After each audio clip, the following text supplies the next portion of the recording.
Great to have you along for the ride. Thanks a lot for stopping by. Glad to have this man back. It's Dr. Ben Carson. Of course, that Dr. Ben Carson. It looks like it's a new website, Ben. Common Sense with drbencarson.com now, right? Yeah, that's our podcast. I love it. Well, how you doing? It's good to see you. It's been a while. Doing well. Been running around all over the country, talking to people in just about every location, and quite encouraged by what I see. I think people are really waking up and recognizing that this is a pivotal election that is coming up. And I hear so many people who don't vote who say, well, my one vote really doesn't matter. But there was a story that broke this morning about a Chinese student at the University of Michigan in Ann Arbor who voted illegally, and that his vote is going to count. What kind of universe is that? But I'm sorry, why is his vote going to count? Why? I don't understand why his vote has to count. But just remember this, if you're that one person who says my vote doesn't count, you can cancel his vote out. Yes, 100%. It's a very good point. It's Dr. Ben Carson, of course, the former HUD Secretary under President Trump. I want to get into where you're from and where I spent a lot of time. You just mentioned Ann Arbor. Of course, right next door is Detroit. That's where you're from. Lizzo was in Detroit with Kamala Harris recently, and she said you have to vote for Kamala Harris if you something to the effect of then every city can be Detroit, something like that. And Ben, I love you. I love Motor City. I love that I did a big report on Motown's 40th anniversary when I was a news anchor there. I love the music, the cars, the energy, but the city of Detroit is a dump because of how badly it's been run.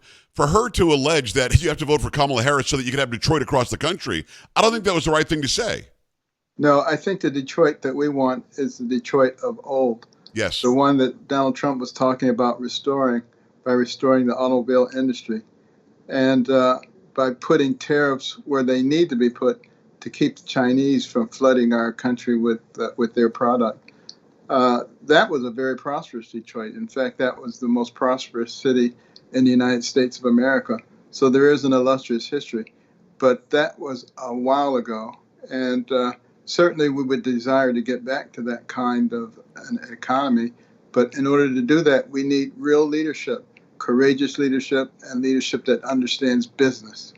And again, you're from there. I spent a lot of time there doing automotive stories. The auto industry was rocking 60 years ago, but for the last 60, 70 years, that city's been run by left-wing loons. Some of them ended up in jail. That's how bad they were, the mayors of that city. So you're right. I mean, you've got to be able to have our automotive industry compete with China. Have you been to China, Ben? Been to Taiwan, not to mainland China. I went to China to adopt my daughter, Gia. While I was there, I noticed there were no American cars. While I was there, I noticed there weren't any American products or a tag on a product that said made in the USA. We are flooded with Chinese goods here, and the tariffs are very simply just to say we want an even playing field. They're not paying their labor enough over in China. They are undercutting all of our manufacturing here. You add tariffs to give American jobs and American manufacturers a chance, right? No question about it. And all you have to do is, you don't have to think back very far, just back to the Trump administration, how well things were going economically. And the tariffs were used not on everything, but strategically, which is the way they would be used now. Of course, many on the other side are saying, Donald Trump's going to put tariffs on everything. The price of everything is going to go up. Your life is going to be miserable. And they get a few economists to agree with them and present that as gospel. But people, all they need to do is study our past history, our recent past history. And you can see that his administration actually was very intelligent, very logical, and very business oriented. And it obviously worked to the benefit of the American people. Dr. Ben Carson, Common Sense with drbencarson.com. Go and check out the podcast. His latest book is The Perilous Fight. It's available everywhere that books are sold. Make sure you go and get it. Why do you think really smart people, and I'll name Mark Cuban. I've had him on the show a couple of times. I like Mark Cuban. I don't like what he's saying. Today he said that Trump, have you ever noticed Trump doesn't have any smart women around him? What? What? You got Tulsi Gabbard and Laura Trump and I mean, just down the list, Lauren Boebert, you've got MTG, you've got people who are Melania Trump is extremely smart. I don't know what he's talking. Sage Steele is out there in the campaign trail with him. When they say things like that, what do you think they're hoping to gain? Because women out there, whether they're left or right, aren't going to want to hear Mark Cuban talk down to women, are they? Well, that was a boneheaded comment. I'm sure he would take it back if he had the opportunity to do so. I mean, clearly, uh, there have been a lot of incredibly smart women around Trump. And his last administration, he had a lot of very smart women in very responsible positions. And he will continue to do that. So, there's no evidence to support Mark Cuban's statement there.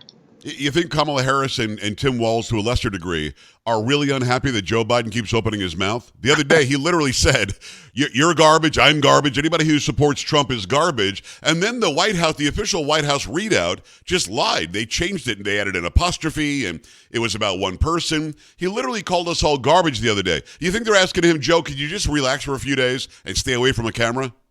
Well, the bigger story is what you just said, and that is their attempt to cover this up. Yeah. That tells you just how dishonest these people are. And if they're covering that up, what else are they covering up?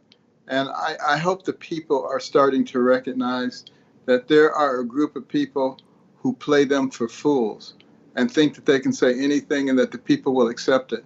But we, the American people, are a lot smarter than that, I hope. Well, I hope. I think we are. I see a lot of people waking up and they're not going to fall for the okie doke, as Kamala Harris would say.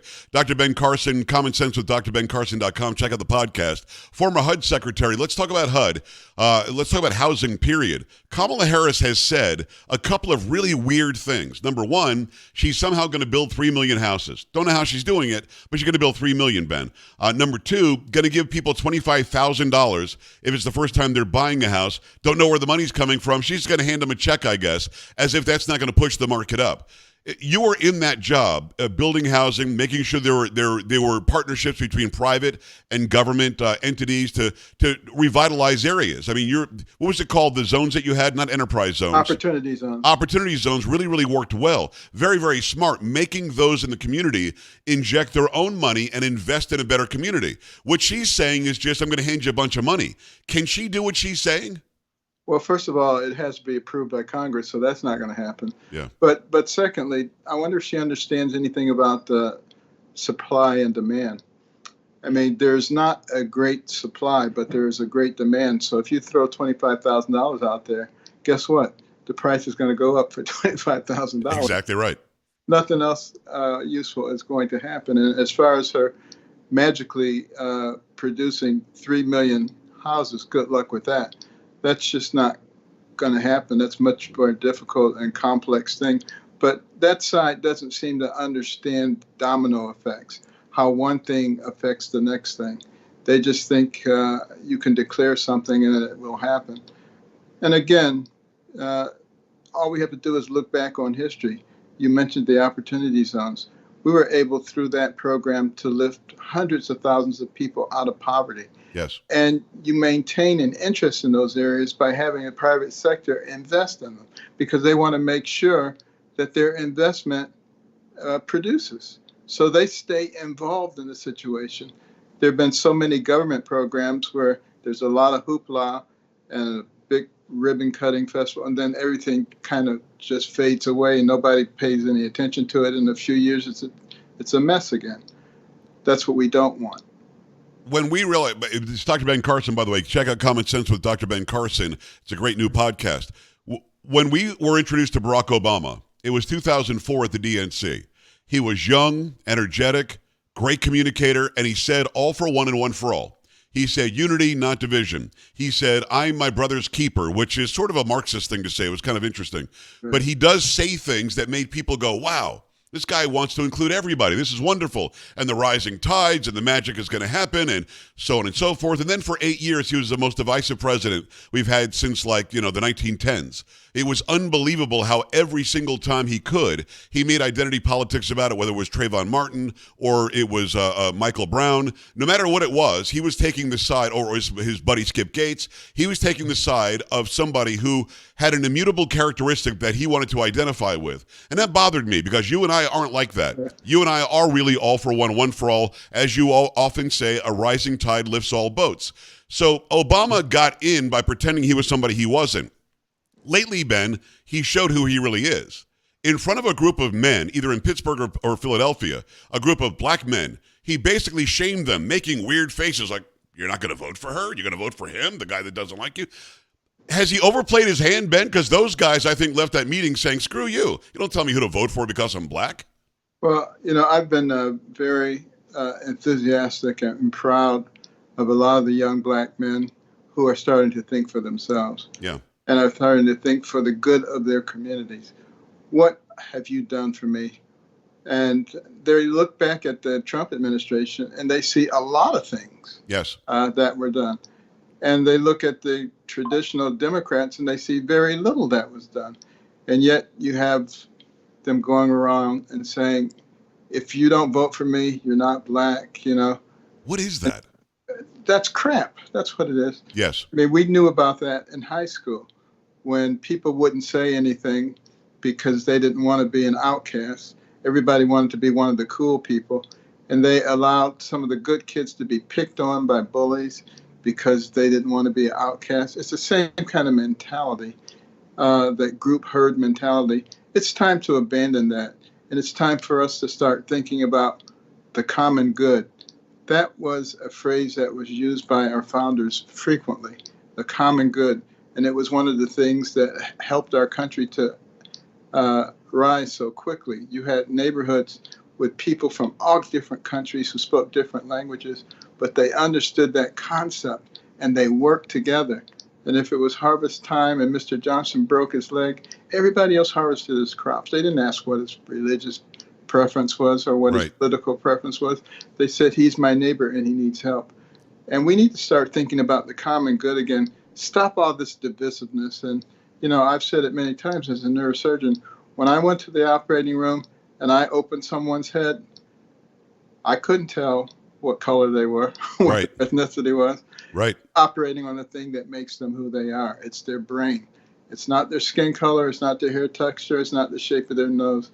And we need to stop focusing on superficial characteristics over which people have no control and start thinking about who they are as people. Well, they've been successful at it for so long, though, but the hubris and the arrogance that he showed that day, a guy who just left one of his 3 multi-million-dollar mansions, either in Hawaii, Washington, D.C., or somewhere in Chicago, wherever the hell, no, Martha's Vineyard. Right, exactly right. So he leaves one of his multi-million-dollar mansions to go and tell black people at like a barbershop in Pittsburgh or Philadelphia, you better do what I say do. At that moment, Ben, I think for many people, you and I have known this for a long time, but at that moment, he became the plantation owner in my mind. He was telling them, you will do as I say because I tell you what to do. And I don't care who you are, no matter what. I'm an Italian guy. You don't tell me that. You're a black guy. You don't tell you that. I mean, somebody looks you in the face and says, you will do as I say and not question me. I think that's beyond the point. At that point, I think he broke whatever trust that he had with them. Am I misreading it? You're not misreading it, and you're understanding one of the key principles of Marxism is to divide and conquer. And that's whenever they try to change a society from freedom to Marxism or socialism, they divide the components that they can control. And that way they can keep them at each other's throats. And, this was something that was traditionally done in the black community, because in the slave states, there were frequently more slaves than there were owners. And you kept the slaves divided by telling the ones in the house that they were better than the ones in the yard, and the ones they were better than the ones in the field. And then after slavery was over, the light-skinned ones, you're better than the medium-skinned ones, you're better than the dark-skinned. Just continue division and identity politics, which means nothing in the United States of America. Yes. I couldn't agree more. It's Dr. Ben Carson, Common Sense with drbencarson.com. Check out the podcast. The latest book is called The Perilous Fight. It's available everywhere you get books. Quickly on voter ID, the left wants me to believe that blacks, Hispanics, women, old people, and young people don't know how to get an ID.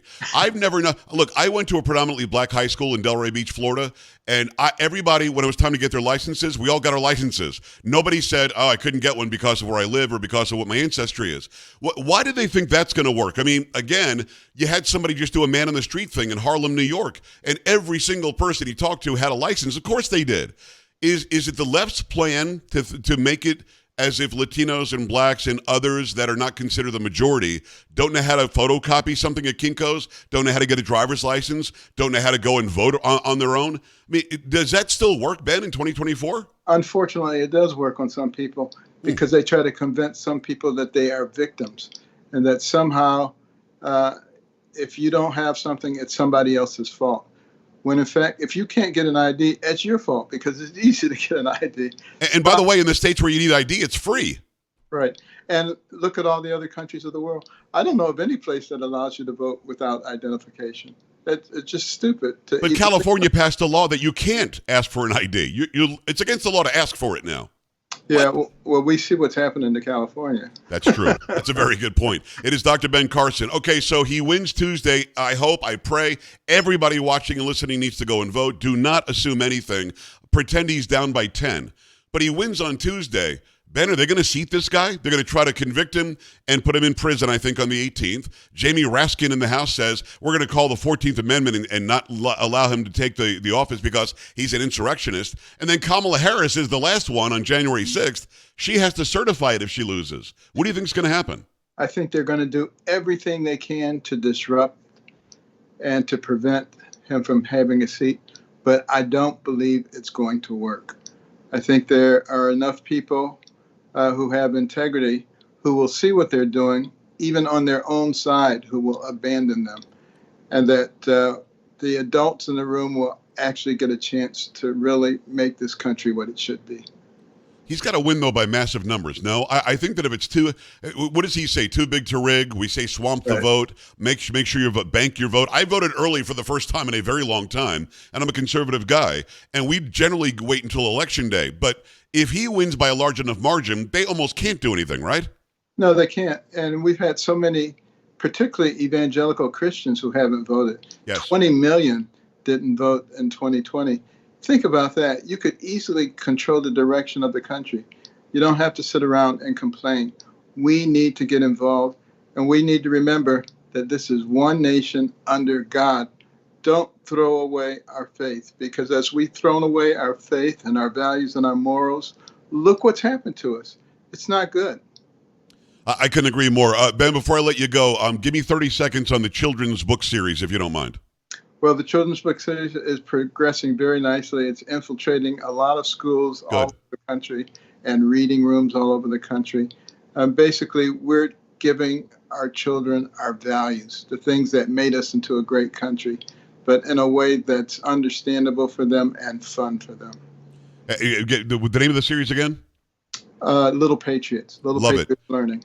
Look up Little Patriots Learning. Go to commonsensewithdrbencarson.com. Thank you for always making time. It's an honor, Doctor. Thank you. Thanks, Joe, for being a patriot. All right, brother. We're back after this. Stay right here.